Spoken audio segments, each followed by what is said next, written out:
kids putting blocks on top of each other is important because that's how you eventually learn to become an architect, down the road or something like that. You need to have those simple things in order to do more complex things. This next point is key, and we're going to spend a little time on it, this idea of toxic stress. And I'll define toxic stress in a few moments, but this is starting to show up a lot in op-eds and other pieces around in the country. Toxic stress is associated with persistent neuroendocrine effects in the young child, especially toxic stress early on in life, and it can lead to lifelong problems in behavior, learning, and even physical health. So you don't need to know how to read head CTs really well to see there's a clear difference between this. These are 2-3-year-old kids. This is the CT of their brains, and you can see the one on the left here is a more typically developing child.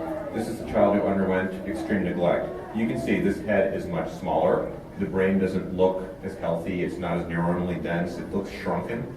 This is what happens that we can see on a very simple head CT in extreme circumstances. You can imagine, though, in less extreme circumstances, there are brain changes that aren't so easily seen on a scan, although we'll get to some that you can see, that reflect physical changes in the brain. Now, in the world, we talk about stress a lot. I have too much stress at work, there's too much stress at home, whatever the case may be. Stress, though, is not necessarily uniformly a bad thing. Stress is how we respond to changes in our environment as living beings. Animals, plants. We all use stress responses to be able to work with those things around us. So, simplistically, what happens in the stress response is that our bodies release two hormones called cortisol and epinephrine. There's a lot of other things that happen, but this is kind of one of the major things. So you can actually set aside or classify how stress actually affects you, because some of it can be good. So there's kind of a 3-level hierarchy we've kind of come up with. One is this idea of positive stress, okay? Small levels of stress helps you react, helps you make changes, and learn from the situation. So your heart rate goes up a bit, a little more stress hormone level. I joke that an example of positive stress is every time I give a talk. Okay, and that's a good thing. You don't want me falling asleep up here, forgetting what I'm going to say next, or things like that. That's an example of a positive stressor. Then you have tolerable stress. These are things that are not everyday issues. Okay, they are more serious, but the stress level goes up, and then it comes back down. It's a temporary stress response, and it's well buffered by supportive relationships. So there's the relationships again. Really help mitigate the effects of the stress on that individual. And then we have toxic stress. Now, toxic stress is not a single bad stressor. It could be, but it's usually the prolonged activation of the stress response systems, and they don't really ever let up or are able to come down significantly. And they're often just not good supportive relationships. That is what we call toxic stress. The stress systems turn on and they kind of stay on. And in effect, what really decides between between tolerable and toxic stress is the socio-emotional buffering that happens. If you don't have those supportive relationships, if you don't have those social connections, what was tolerable could easily drop into toxic. And in a way, you can think about it as something that carries disparities between generations. Because if you can't show and model for your child how to deal with some of these big ticket items in your life, it's very hard for them to build the skill set to be able to deal with it themselves. So, okay, that's mostly kind of thinking about adults, though. What are examples of different types of stress in a child's life? Well, let's look at positive stress. Here's one that I cause all the time, which is someone shows up to give them their shots in the office. Okay? And this is, if a child is old enough and they see the syringes and they know what that means, and they go, and they cry, okay? And that's okay because they are anticipating a painful event and they're preparing themselves for something that can cause them some mild amount of distress. Okay, there you go.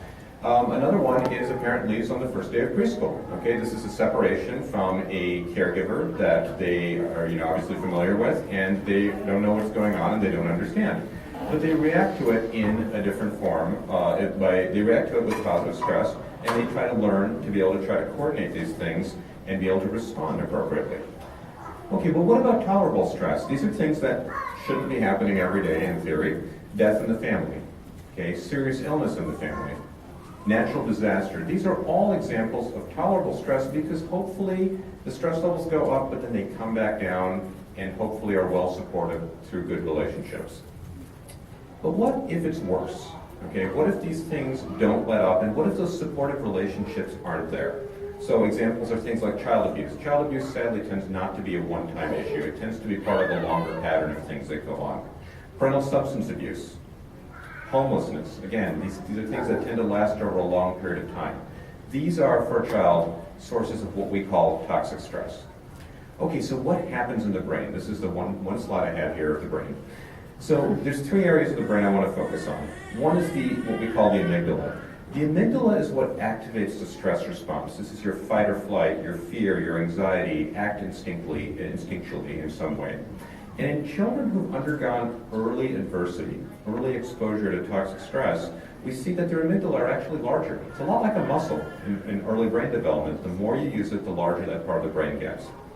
Now, checking the amygdala are two areas. One is called the prefrontal cortex. The prefrontal cortex is your higher reasoning, your executive functioning, your planning, your ability to delay gratification, all those sorts of things.